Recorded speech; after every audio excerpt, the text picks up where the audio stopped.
Welcome back to video number 4 of Chapter 8. It's the last one on the Progressive Era.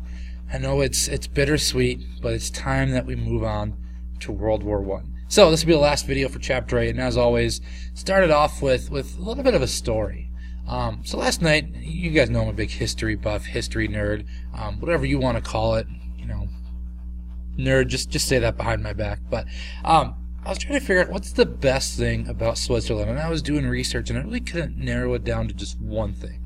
But the flag is a big plus.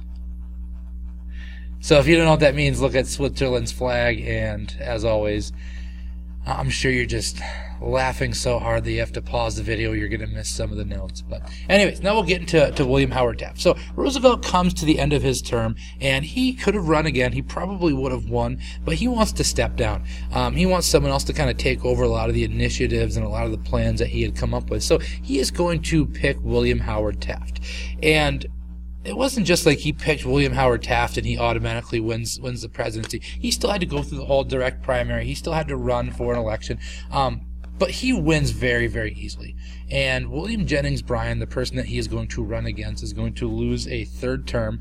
But overall, Taft is going to step over mostly because of Roosevelt allowing him to do so. So now talking a little bit about Taft as a president. And the first thing we're going to talk about is kind of looked at as a failure. And all throughout his presidency, Teddy Roosevelt is kind of sticking his nose right in the middle of it. And Teddy Roosevelt, when he leaves office, he actually goes big game hunting in Africa. But people keep asking him and questioning, well, do you support what Taft is doing? And oftentimes it's a no, which is kind of, again, comical because Howard Taft is almost handpicked by Teddy Roosevelt, and he's doing the complete opposite of what he's wanting him to do.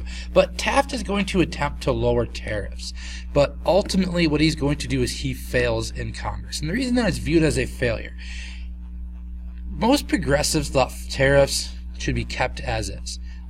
They wanted more competition. That wasn't really a big thing that they wanted to change in society. But William Howard Taft looks at tariffs as something that needs to have a big overhaul. So when he brings this tariff to Congress, what it does, it divides all the progressives. So again, we have progressives who are Democrat, we have progressives who are Republicans, and he is going to divide all of them all together. And then in the end, it actually raises tariffs.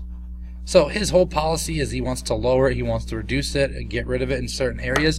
He pretty much destroys his own party, and in the end he accomplishes the exact opposite of what he set out to do. So he tries to lower tariffs, but unfortunately that's not going to go through, and he's kind of looked at as a failure in that regard there. But through that, there were a lot of successes. The first one is the Children's Bureau.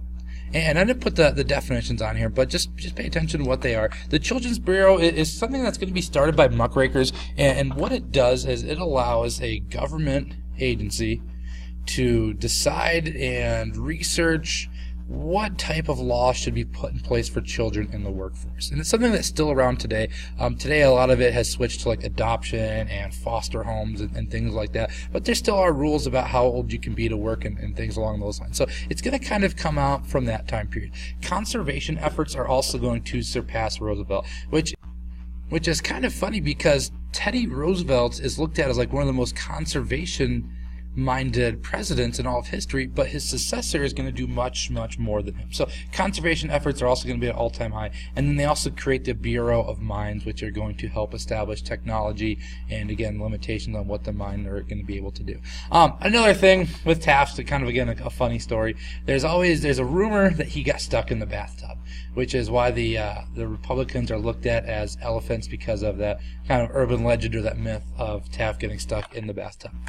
Now, because of what Taft was doing, because he didn't necessarily support a lot of what Roosevelt had done, Roosevelt is going to run again.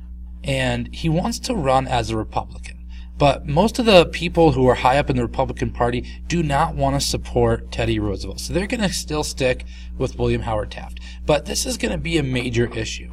And the reason it's going to be a major issue is it pretty much allows Woodrow Wilson and the Democrats to win a landslide victory. And I'll talk about that a little bit more. But Roosevelt is going to create his own party, known as the Progressive Party, or a little bit later they're also going to be called the Bull Moose Party. And those three individuals are going to be running for office, but pretty much it just comes down to Teddy Roosevelt and Woodrow Wilson. Now, Teddy Roosevelt, he is going to coin the term new nationalism. They're going to argue for workers' compensation, which is something that's still going to be around today. What it boils down to is if you're injured on the job, you are going to get medical attention. You're not going to have to pay for it. Your employer is going to have to pay for it. And if you are an adult, you are also going to get paid. Now, workers' compensation is something that everybody pays into at some point in their career, but Roosevelt's going to be the first person to kind of start this. He also wants to protect women and children in the labor force. So that's going to be kind of the idea of new nationalism. Woodrow Wilson wants to do something known as New Freedom, which is going to destroy monopolies, it's going to restore competition, and really it's just going to add on to Teddy Roosevelt. Now, there are different political parties, but they are looked at as some of the most progressive-minded politicians in U.S. history.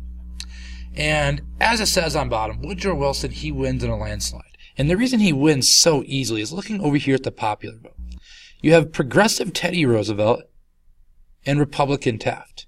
Now, if you add up those two numbers, Roosevelt would have been the president.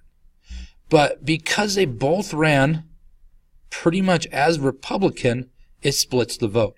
And because it splits the vote, look at all the blue here. Woodrow Wilson is going to win the presidency, and that's going to end the chapter on the Progressive Era.